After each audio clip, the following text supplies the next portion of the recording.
Muy buenas noches, estimados y queridos estudiantes. Vamos a hoy día a conversar, vamos a explicar brevemente, no es muy amplio, pero brevemente un aspecto fundamental en el proceso. Ustedes se refieren a metodología. La dinámica no es una metodología, por si acaso, ¿ya? Algunos la han considerado una disciplina o una interdisciplina, es como que es ámbito de la ingeniería de sistemas, ¿no? Es un quehacer interdisciplinario, porque requiere el concurso de mucha gente para entender, pero no es una metodología, es una actividad interdisciplinaria que lleva al diseño de un modelo para la simulación del comportamiento complejo. Eso es lo que es la dinámica del sistema. Ya, bueno, y eso es parte de la pregunta. Yo quiero, de todas maneras, antes de, no creo que no, mejor me voy a sentar, después voy a hacer las preguntas. Espérense un segundito. Un segundito.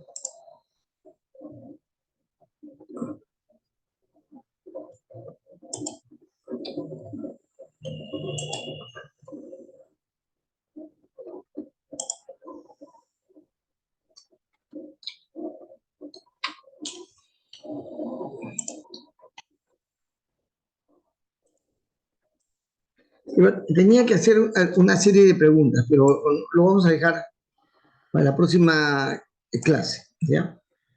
Porque hay que abonar algún puntaje adicional por intervención.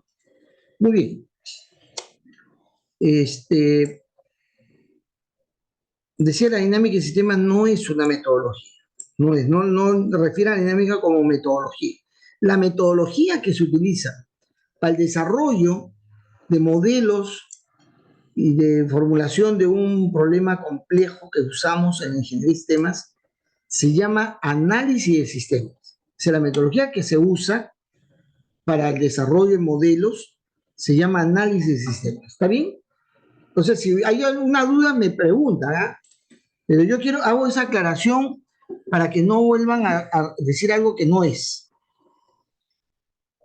Y el análisis de sistemas, ¿de dónde parte? ¿Cuál es el punto de inicio? Se supone que ustedes ya a estas alturas saben que la metodología es el análisis de sistemas. ¿Cuál es el punto de partida del análisis de sistemas?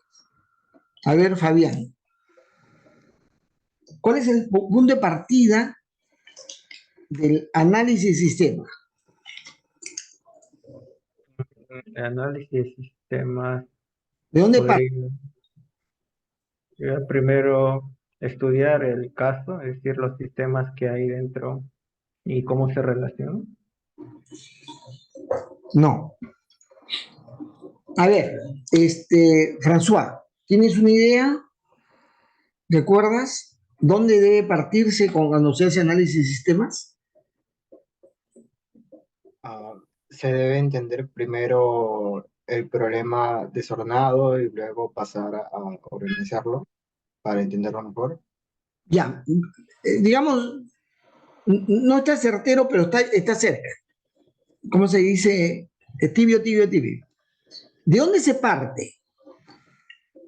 Del estudio de las necesidades. Ese es el punto de partida. ¿Ya? Y todo el instrumental de la ingeniería de sistemas lleva del entendimiento de la complejidad que se da en una necesidad que es amplia, que se mira de manera integral. La ingeniería de sistemas te lleva al diseño de un modelo y a formular requerimientos para la construcción de una solución. O sea, te lleva al diseño de una solución que debe ser requerido a los que lo construyen. Si se trata de un problema en la organización para el uso de la información, ¿yo qué debo estudiar primero entonces, François? ¿Qué debo estudiar primero? Los componentes de dicha organización. No. Si yo tengo que hacer un sistema de información, desde el punto de vista del sistema primero, debo ver cuáles son las necesidades de uso de la organización. Reviso cómo manejo los planes organizacionales, cómo manejan sus procesos, cómo manejan sus finanzas, identifico las necesidades para el uso de la información, ¿correcto? De ahí debo partir, la necesidad. No vayan a olvidar. Yo puedo usar ejemplo diverso, pero estoy usando el del sistema de información porque a alguna gente le gusta mucho el tema de los sistemas de información, del software, ya está bien. Pero ahí hay que tener cuidado y claridad en este proceso metodológico. Una vez que yo sepa las necesidades, lo que necesito, debo hacer un diagnóstico. Ahí está. Entonces estaba tibio. El diagnóstico. ¿Cuál es el problema? Esta es la necesidad, pero ¿cuál es el problema? Yo puedo estar necesitando algo, pero ¿cuál es el problema que debo resolver? Segundo paso. Es que yo me voy al médico y el médico, digamos, me dice, ¿qué pasa? Estoy adelgazando, doctor, estoy adelgazando. Necesito resolver ese problema. A ver, entonces yo te voy a estudiar para ver cuál es tu diagnóstico. ¿Por qué estás adelgazando? ¿No? Es decir, el segundo paso, primero entender la necesidad, qué se necesita. Cuando hace el análisis, eso que adelgazo es porque es necesario mejorar mi dieta alimenticia, vamos a decir. Hay una necesidad de una mejor alimentación. Entonces, el diagnóstico ya indaga sobre el tema, ese tema en particular, esa necesidad en particular, ya no navega muy ampliamente, sino en ese tema, y dice, es que usted se va mucho al Kentucky Fried Chicken, o sea, va a comer a mechita, entonces toda esa porquería hace de que usted no tenga una buena nutrición. Hace el diagnóstico.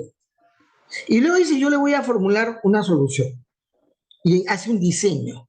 Siguiente paso el análisis de sistema es hacer un diseño. Y dice, voy a diseñar, o sea, escuetamente, 3 alternativas para usted. Toma vitaminas que vienen en frasco, es una alternativa. Estas son las ventajas, esta es la desventaja. Otro, ya no va a tener que ir al Kentucky Fried Chicken, sino usted va a comer en el Buen Sabor, donde hay comida más variada, ¿no? Dice, esta es otra alternativa. Tercera alternativa es que usted se cocine en casa y se sirva su verdura, en fin, tercera alternativa. Ya, ¿cuál alternativa sería mejor? Con el pro y el contra yo escojo una alternativa. Estoy hablando de la metodología de análisis de sistemas. El tercer paso es seleccionar, es formular alternativas. Y en eso yo debo tener criterios. ¿Cuáles son los criterios que me permiten seleccionar alternativa 1, 2, 3, 4, las que haya? Una vez que ya, sobre base de criterios cuantificables, objetivos, yo selecciono y digo ya, a partir de ahora yo me voy a cocinar. Tengo la capacidad, mi hijo me ayuda, es cocinero, es chef profesional, entonces esa es la tarea que... Ya, entonces ahora, eso, lo que usted va a cocinar, yo le voy a hacer el diseño ya de detalle. Y el médico, si será un nutricionista, va a decir, va a componer esto con estos productos, ¿no? De entrada, cosas verdes, mezcladas de colores, verdura, va a contener carne cada 3 días, etc. Me hace el diseño de detalle. Y luego viene ya la construcción. Pero yo soy ingeniero de sistemas y por más ingeniero de sistemas experimentado que sea, no sé cocinar. Es un trabajo especializado. Entonces yo le digo a mi hijo, que es especialista en eso, que lo haga. Y es el que me lo cocina. Y Sonita, que nos ayuda, es el que hace las compras. ¿Correcto? Y mi hija que ayuda es el que me presenta el plato, me sirve. ¿Ya? Pero esa es la parte operativa de construcción. El análisis de sistema se queda hasta el modelado. La otra parte es la construcción. Y en la construcción entran los especialistas. ya no el ingeniero de sistemas. ¿Ya?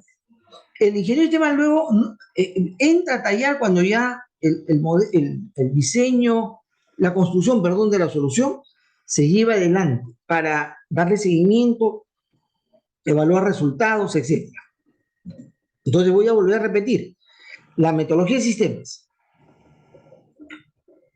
estudio de necesidades, ¿no? Definición de la situación problema y su diagnóstico, formulación de alternativas, selección de las alternativas, ¿no? Formulación y selección de alternativas, diseño de la solución. Y luego, porque hay que hacer algo, formulación de los requerimientos. El ingeniero de sistema formula los requerimientos, pide que se haga algo en base a ese modelo, pide, solicita, requiere.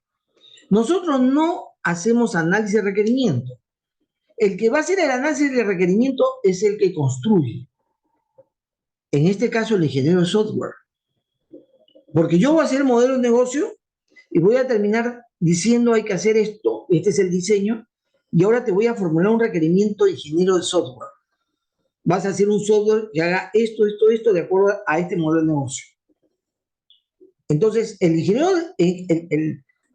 de software me va a decir cuál es el modelo de negocio y qué me estás pidiendo para yo analizar lo que vas a hacer, para yo hacerlo, porque es el especialista. Entonces, nosotros partimos de la necesidad y entregamos requerimientos. El constructor recibe los requerimientos y lo construye. Y nosotros luego lo integramos, lo implementamos y lo evaluamos. Le damos seguimiento.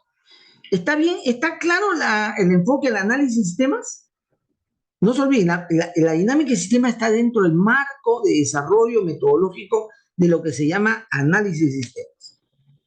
Pero yo quisiera que ustedes que están ahora en clase, me hacen el gran favor de estar en clase, me digan si está claro lo que les he mencionado. Porque yo he escuchado que dicen que la dinámica tiene una metodología. No es una metodología. Aplica una metodología que es el análisis de sistemas. ¿Ya? ¿Dónde? Y claro, cuando yo uso la herramienta de simulación, yo estoy implementando ya.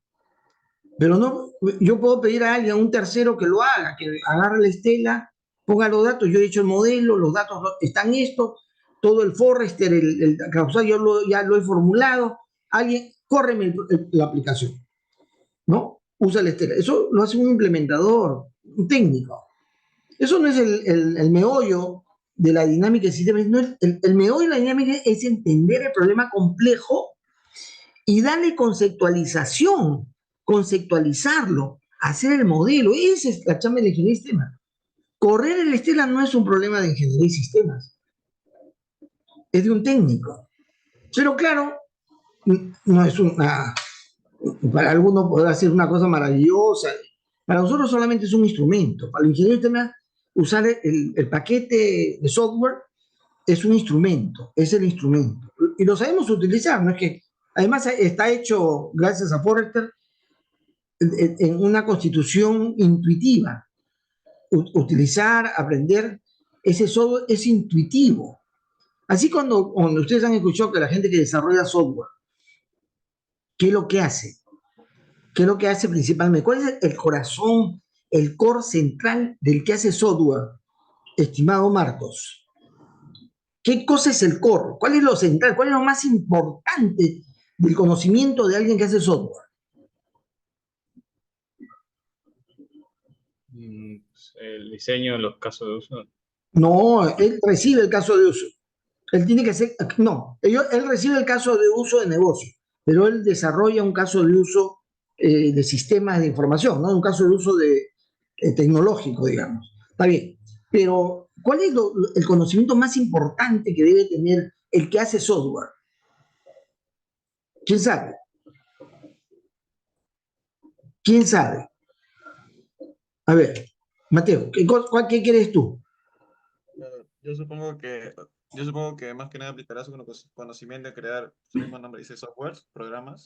No, no, escucha, no te estoy escuchando bien porque tu volumen está bien bajo. Ah, ok.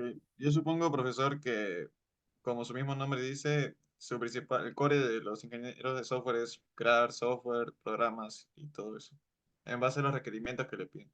Claro. No, no, pero para hacer software, ¿qué necesita conocer centralmente? Yo para hacer un modelo necesito conocer una metodología, ¿correcto? Para hacer un modelo es la metodología. Pero el de software, ¿cuál es su conocimiento central? La algoritmia. La algoritmia. No sé si me están escuchando todos. El que hace software tiene que saber algoritmos. ¿Sí o no? ¿Saber cómo hacer un algoritmo? No.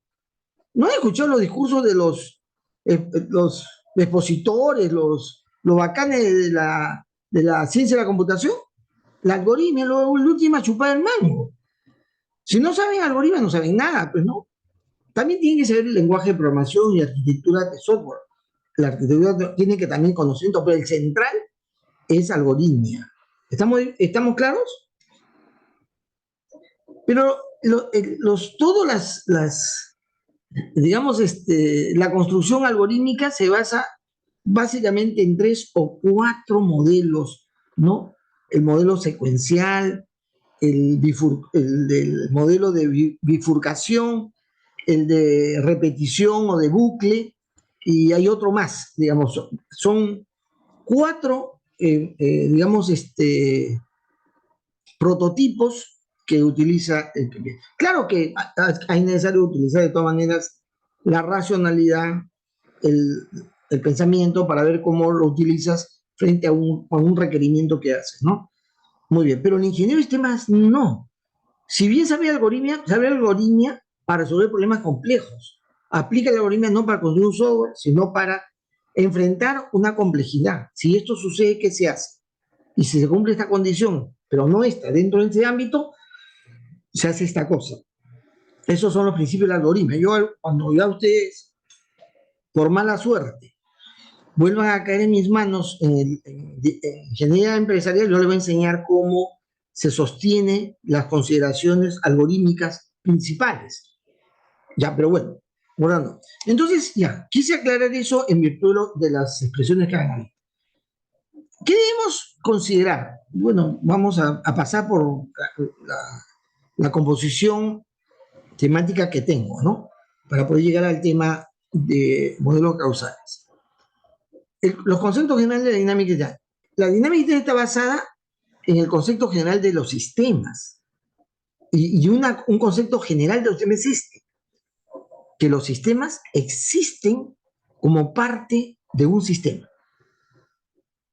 Por eso cuando Mateo me está diciendo la inversión en cobre, está bien, está pensando para acertar en algo que hacer.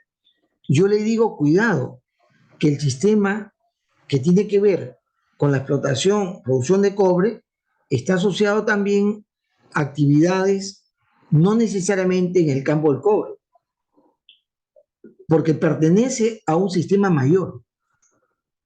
¿Entienden? Siempre hay que pensar que un sistema es parte de otro sistema, que contiene componentes que dan cuenta de lo que hace el sistema, ¿ya? Tiene componentes, pero son componentes, para la dinámica de sistemas, son componentes característicos. Y acá, en la aclaración, creo que la vez pasada lo dije, pero lo voy a volver a repetir porque ahora no sé si están atentos, porque de repente la vez pasada no han estado atentos. Cuando yo digo componentes característicos, también podría decir variables características. ¿A qué se le llama una variable o un componente característico? Es que no se trata de una entidad, no es un componente entidad. Yo a alguien le pregunto en qué está constituido el sistema, la arquitectura del sistema económico. El Banco Central de Reserva, el Ministerio de Economía y Finanzas, el sistema, o sea, los bancos. Cuando me dicen eso, es una forma intuitiva y muy despistada de describir el sistema.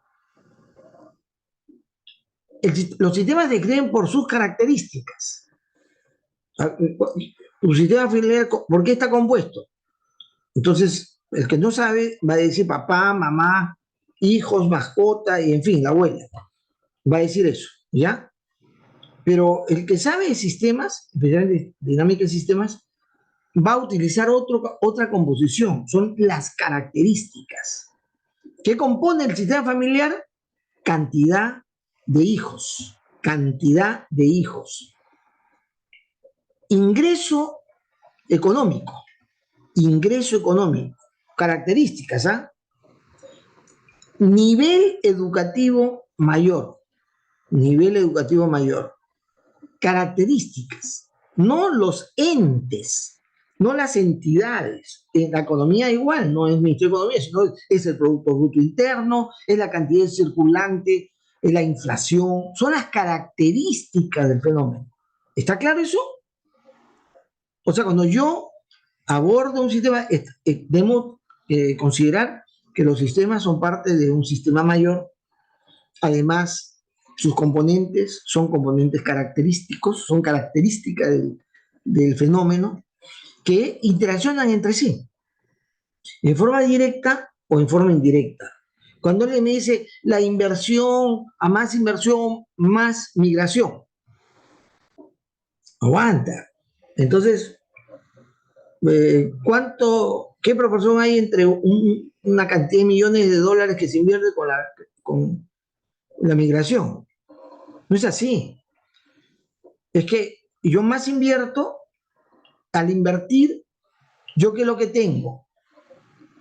Mayor infraestructura productiva. Si invierto, cuando se habla de inversión se habla del incremento del capital. Más inversión, incremento del capital. Pero ¿qué cosa es el capital? El capital es la industria, es la infraestructura industrial, capital es los terrenos agrícolas, capital es la maquinaria. Entonces, cuando yo invierto, estoy hablando de eso, de infraestructura, de maquinaria, de terreno para la producción. Cuando uso la palabra inversión, cuando uso la palabra gasto, sueldos, ¿no? Servicios básicos, eso es gasto, no es inversión. Cuando yo invierto, crezco en capacidad productiva, crezco en capital y por ello crezco también en capacidad productiva. Si crezco en capacidad productiva y crece también la demanda, va a aumentar los requerimientos productivos, ¿no? La demanda productiva. Y si crece la demanda productiva, yo voy a emplear a más personas. Crece el empleo. Y si crece el empleo, más gente va a querer venir al libro. ¿Está claro lo que estoy explicando? Es decir, la inversión no genera crecimiento migratorio, sino la secuencia que se va a producir se llama la relación de las diferentes características que son variables, ¿no? Las diferentes variables características que se van influyendo y empujando una tras otra. Por eso hay que saber, se dice ordenar la relación de influencia. Y eso se llama tener inteligencia relativa. Es decir, saber qué precede a un acto o a un fenómeno, a una acción. ¿Qué precede? ¿Qué se necesita? ¿Qué cosa? ¿Qué genera un efecto hacia el aprendizaje? ¿Qué es lo que influye más en el aprendizaje, Ronald? ¿Qué influye más en el aprendizaje? ¿Qué es lo que te hace aprender más?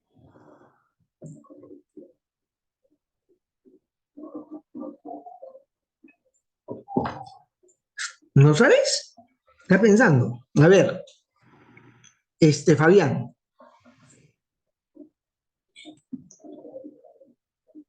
¿Cuál es el factor más influyente en el aprendizaje? El conocimiento que se entrega. La provisión de conocimiento, el aprovisionamiento de conocimiento. O sea, para que tú aprendas más, yo debo darte más conocimiento. ¿Eso es el factor más importante? A ver, Sebastián, ¿tú qué dices? La metodología de enseñanza.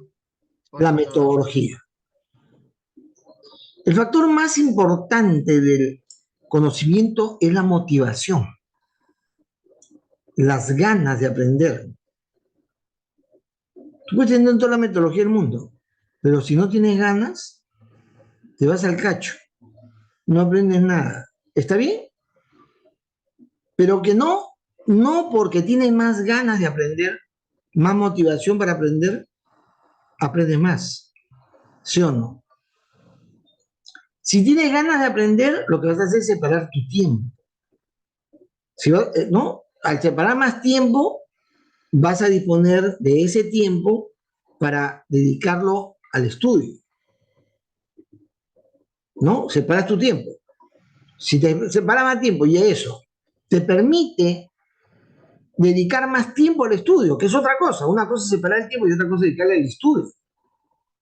Yo cuando era muchacho, estudiante, le decía a mi mamá, me voy a estudiar a la universidad. No, venía a ver a mi enamorada.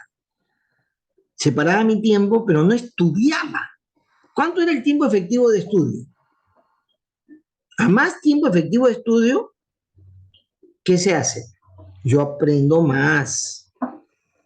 ¿Correcto? Pero a más tiempo de estudio, en realidad, es que yo tengo más conocimiento, no aprendo, sino tengo más conocimiento, pero si lo pongo en práctica y repito lo que estoy aprendiendo, recién voy a aprender definitivamente. El aprendizaje depende de poner en práctica las cosas que he recibido como información y que esta la he recibido porque le he dado más tiempo, he dedicado más tiempo, porque he separado el tiempo y he separado el tiempo porque tengo ganas de estudiar. Ojalá me estén siguiendo, ¿ah? Yo puedo tener factores importantes, pero debo haber hecho una prelación, una secuenciación de efecto causal progresivo, concatenado de una manera tal que construya lógicamente el efecto final. ¿Ya? Entonces, en primer lugar, es eso, ¿no? Que un sistema existe como parte de otros sistemas y que tienen componentes característicos de interacción, directa o indirectamente, pero esa indirectamente hay que ver de qué forma es que se da, ¿no? Segundo aspecto, digamos, segundo concepto general, el modelo que se quiere es un sistema abstracto.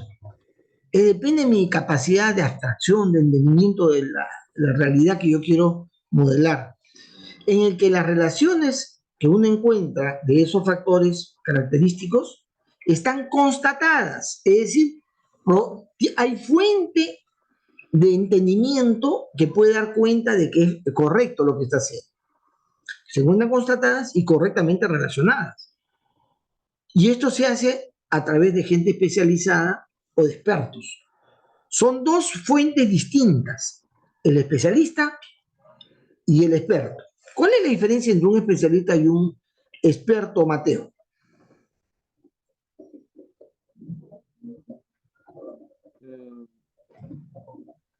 Especialista experto.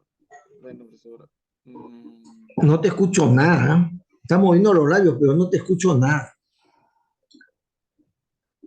No tienes claro la diferenciación. A ver, François, ¿tienes una idea de cuál es la diferencia?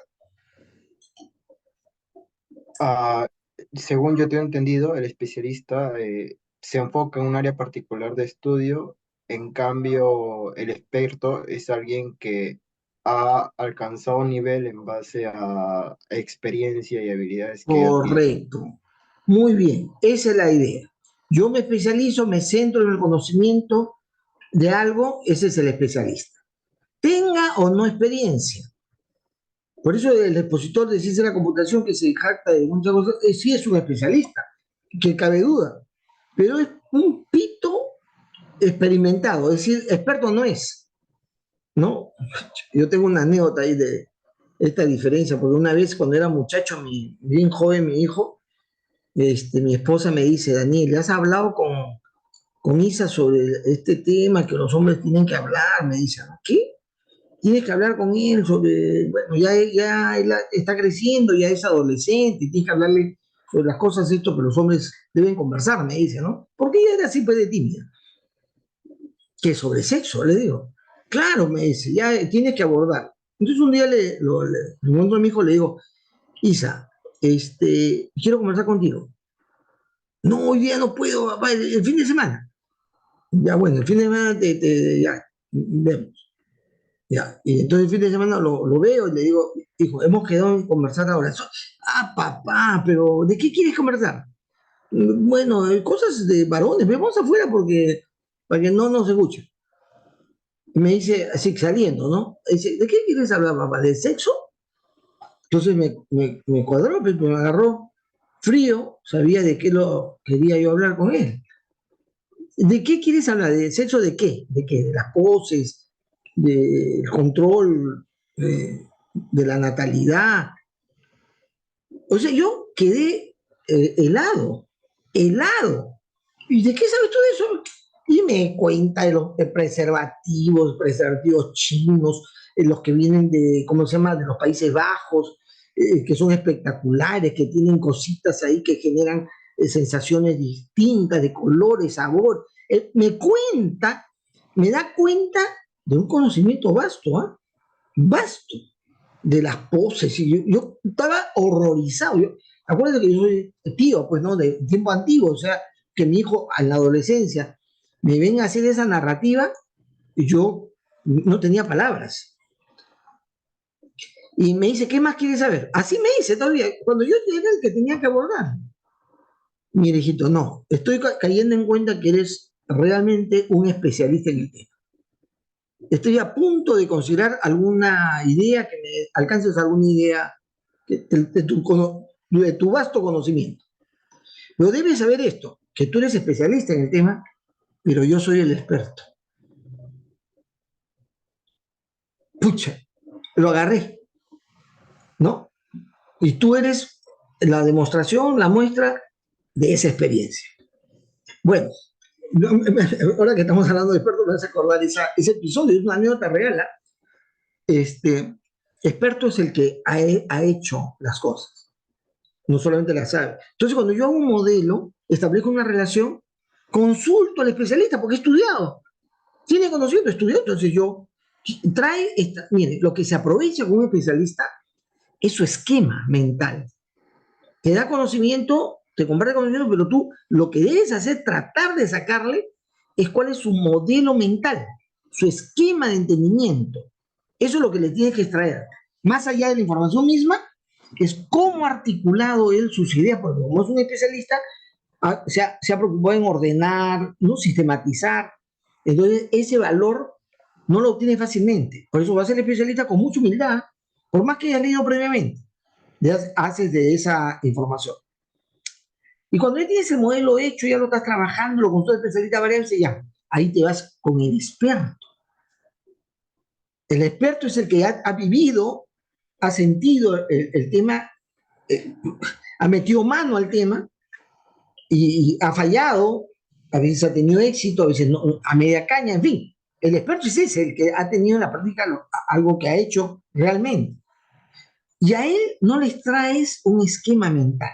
El experto no es que tenga un ordenamiento esquemático. No busques eso en el experto. Búscale la forma real de lo que sucede en la realidad, en la práctica.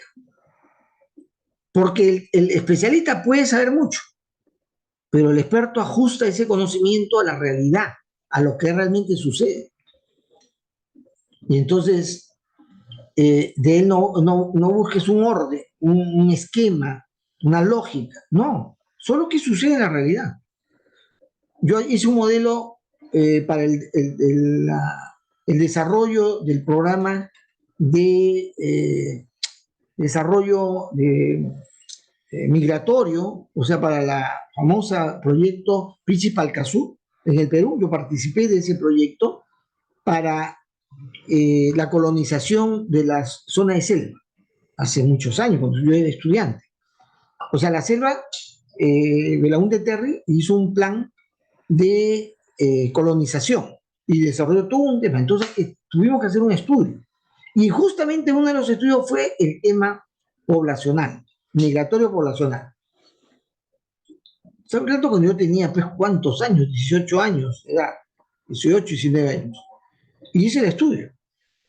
Y sucede que mi modelito, con todos los factores que se dan, generaba un efecto porque había muchas enfermedades en la selva, falta de nutrientes, en fin.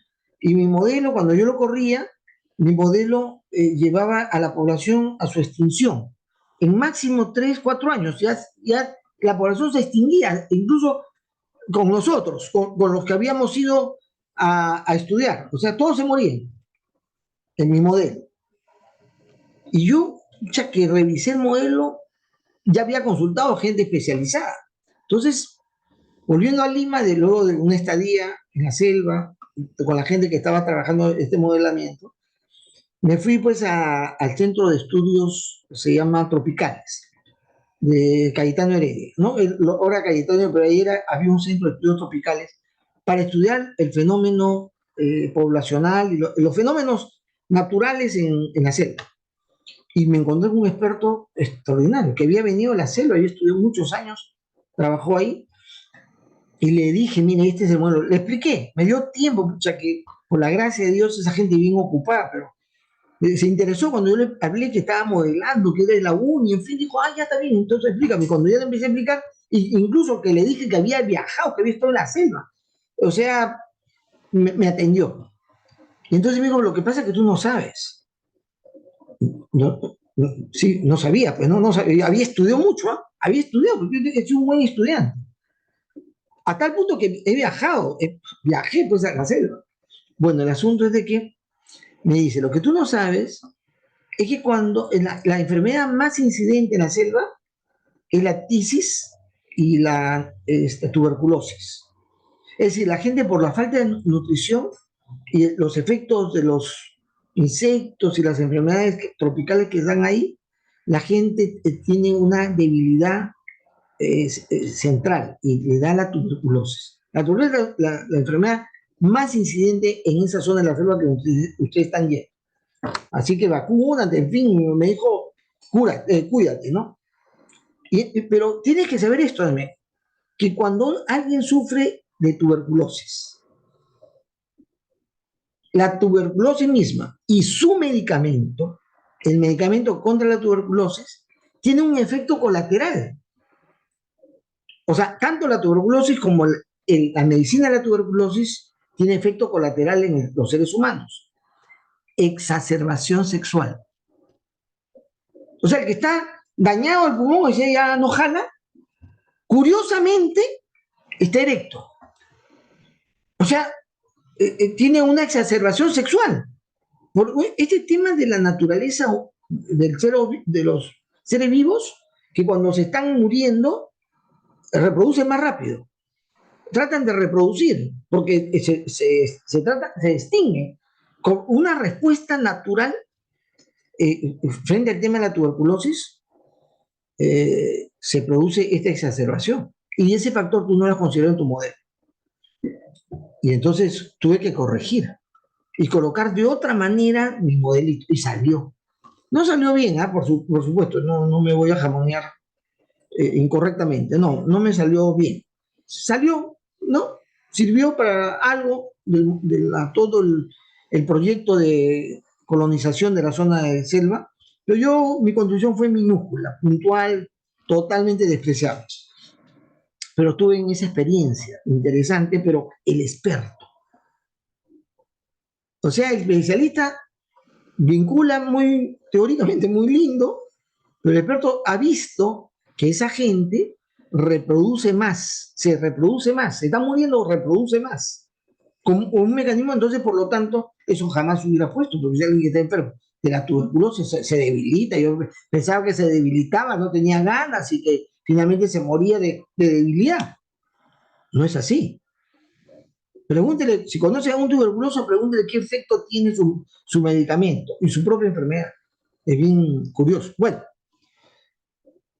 entonces hay que recurrir. Cuando voy a formular el modelo, voy a los especialistas. Lea usted, busque especialistas. El especialista está también en internet. Usted puede encontrar información.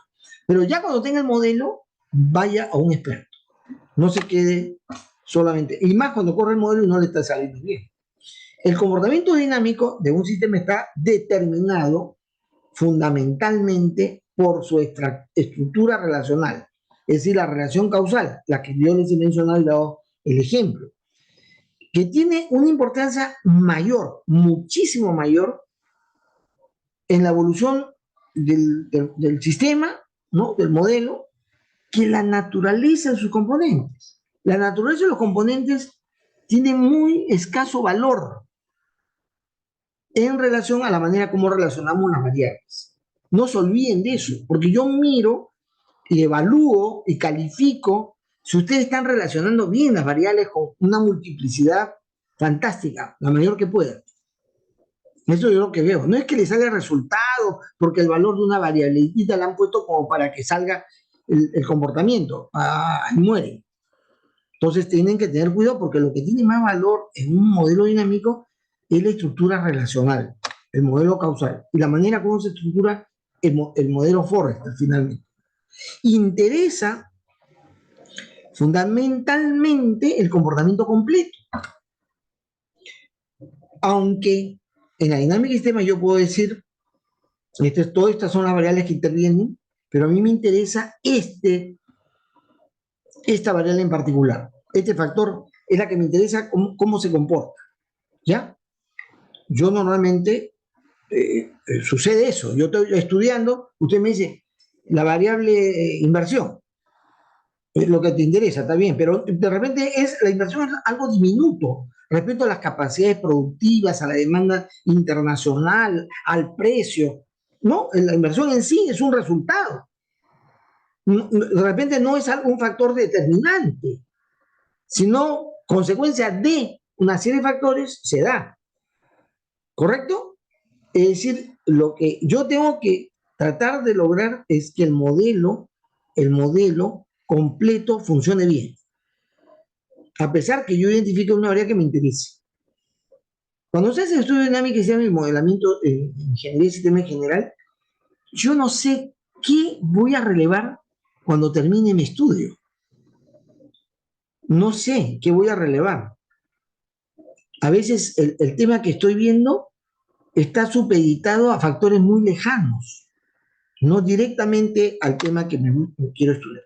El modelo debe expresar en forma aceptable el comportamiento observado y registrado.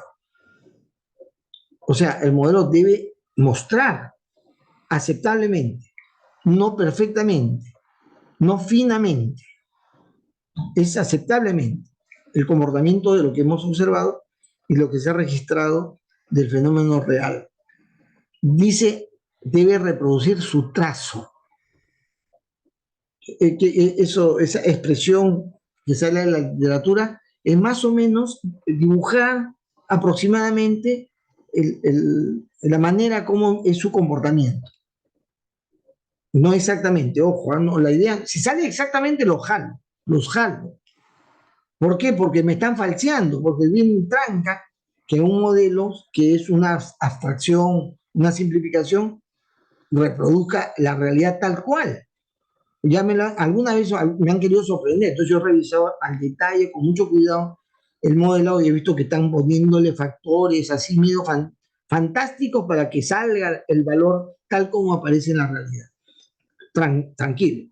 El tema es que las relaciones de las variables generen un efecto que más o menos muestre un comportamiento similar a la realidad. Ya hemos mencionado, ustedes lo están repitiendo, no sé para qué, que las variables que intervienen son pues variables que son clasificadas en 3 niveles, ¿no? Bueno, la verdad es el conjunto de esas características. Hemos dicho que lo que tenemos son factores característicos, y todas las variables son características del fenómeno, son características del fenómeno, ¿no? Que explican el comportamiento. Y ojo, las variables deben ser denominadas canónicamente. No sé si me entienden cuando les digo canónicamente. ¿Saben qué cosa es el canon? ¿El canon? ¿Qué cosa es el canon? Ustedes dicen es el impuesto que pagan las mineras para entregarle a la gente de las regiones, ¿no? Canon. Esa es una acepción del canon. El canon tiene que ver con la fuente primigenia y de autoridad que determina el correcto entendimiento de algo. Es lo canónico, ¿ya? En el mundo eclesiástico, los católicos, ellos tienen su comité canónico. Los canónicos son aquella gente bien preparada que tiene las fuentes originales, los escritos originales sobre el cual ellos sacan conclusiones, recomendaciones, conocimientos. Esa gente, eso que se llama, es lo que ellos dictaminan, es lo canónico. Pero no es que lo sacan de idea nueva, ¿no? No, muy rara vez se modifica lo canónico. Es un concepto, un valor, una creencia, un conocimiento que tiene desde el origen una referencia exacta. Entonces, lo canónico, en el nombre de los variables, lo canónico es ir a la fuente misma donde se define ese concepto. Si ustedes dicen Producto Bruto Interno, ¿qué es Producto Bruto? ¿Qué? Me van a poner PBI seguramente. ¿Qué es Producto Bruto Interno? ¿Pero qué es el Producto Bruto Interno? Su definición debe ser extraído de las fuentes autorizadas, ¿no? Las fuentes económicas que define el Producto Bruto Interno. Porque en Producto Bruto Interno hay varias consideraciones. Ustedes van a poner aquella que en la fuente autorizada lo expresa, ¿no? A veces alguien me dice el ingreso. Y no están hablando del ingreso, están hablando de la producción. Pero lo han definido el ingreso como producción equivocadamente, porque en alguna fuente se utiliza asociándolo. No, yo tengo que, al utilizar el nombre de variable, tengo que ir a su búsqueda de su definición canónica, correcta, original, en la fuente misma que la ha definido. Las variables, como he dicho, son exógenas, describen los efectos sobre el sistema que son determinados desde el exterior. Las endógenas son aquellas que participan de toda la dinámica interna del modelo, y hay excluidas. Es decir, usted me anota en sus informes, cuando hace el modelo causal, qué variables, siendo importantes, sabiéndose que participan del fenómeno, no la está incluyendo. Por alguna razón, póngame la razón. Porque yo le digo, oye, ¿por qué no has puesto eso? Y no lo has puesto en tu informe. La razón por la cual no lo has puesto, yo te estoy agarrando ahí con una descalificación. El segundo aspecto, el segundo componente de un modelo dinámico, uno es la variable y el otro son las relaciones. ¿Cómo se relacionan? Esa relación son una sucesión de influencias que existen entre los componentes, ¿no? Por ejemplo, en el sistema económico, podemos decir que la inversión extranjera afecta al nivel de precio, y el nivel de precio afecta, digamos, los ingresos, ¿no? Pero la inversión extranjera puede estar determinada por las capacidades, por las posibilidades que el país le da. Y entonces no es exógeno, es endógeno. El precio la puede poner el mercado interno o los costos de producción. Pero en el caso minero, por ejemplo, no. El precio del oro, del cobre, ¿dónde se determina? En otro lado del mundo. Y no interviene, ni siquiera participamos por lo producido, por lo vendido en ese valor. Entonces, es más bien exógeno. Otro componente del modelo dinámico es el conocimiento del fenómeno. Yo tengo que conocer el fenómeno con mucho cuidado, meterme progresivamente posiblemente, ¿no? Las variables deben seleccionarse para participar en los ciclos de influencia de manera natural, evitando en todo lo posible las exógenas o las variables arbitrarias. para poder hacer una inclusión que me ayude a corregir el mal comportamiento de mi modelo, ¿no? Y esto requiere conocimiento del fenómeno, ¿no? Los diagramas causales. Entre las características que constituye el sistema se establece una relación causa-efecto, ¿no? Como ustedes saben. El diagrama causal es una esquematización que explica el fenómeno en una sucesión de efectos que cierra un ciclo de influencia. Los nombres de los distintos componentes se unen por flechas en el sentido de la influencia que expresa causalidad. Este causa esto. Si esto aumenta, esto aumenta. Si esto disminuye, esto aumenta o disminuye. En fin. Y así se representa. A influye o causa B. A causa B, es decir, hay una relación causal positiva. ¿Qué significa positiva? La relación causal es positiva cuando al aumentar A, B también aumenta. Si A disminuye, B también disminuye. Relación causal positiva. Es positivo porque ambos se mueven en el mismo sentido. Si uno aumenta, el otro aumenta. Si uno disminuye, el otro disminuye. Y es una relación causal de tipo negativo cuando A aumenta y por lo tanto su influencia sobre el otro factor es contrario. Este se reduce. Este se reduce. ¿Correcto? Aumenta el precio. Se reduce la demanda. ¿Correcto? Es una relación causal negativa. Es cuando las variaciones son en sentido contrario. La forma como se hace las relaciones causales tiene tradicionalmente formas sencillas, simples, en la cual los factores se relacionan unas con otras, pero las que nos interesan a nosotros son aquellas relaciones que cierran ciclos de influencia, circularidades, ¿no? Si se estructura hay una relación, una estructura compleja que se va estructurando en una función de determinación de secuencia de causas, ¿no? Hay una variable X exógena que se trata de no utilizar, pero A, si aumenta, B aumenta, y si B aumenta, la C disminuye. Si C disminuye, D también disminuye, es relación causal, una relación causal positiva. Si D disminuye, G disminuye, y si G disminuye, A aumenta. Y ahí he cerrado un ciclo de retroalimentación, Entonces, las estructuras causales son bucles de retroalimentación, positivas o negativas, con relaciones causales positivas o negativas. ¿No? Los diagramas causales. Vamos a más o menos entender, ¿no? ¿Cómo es que yo establezco una relación de causalidad? Si el gasto público aumenta, la presión tributaria aumenta. ¿Por qué aumenta? Pues yo necesito más dinero para gastar y entonces debo recaudar más. Hay una relación causal positiva. Si el tiempo, la cantidad de tiempo acumulado en el uso de laboratorios se incrementa, el uso de laboratorios se incrementa, el uso de la computadora para que usted practique, el promedio de notas también aumenta. Si el promedio de ingreso regional aumenta, si el ingreso promedio regional aumenta, es decir, de la población aumenta en la región, la desnutrición se va a reducir. Si la cantidad de personas con educación superior aumenta, hay menos familias con más de 3 hijos.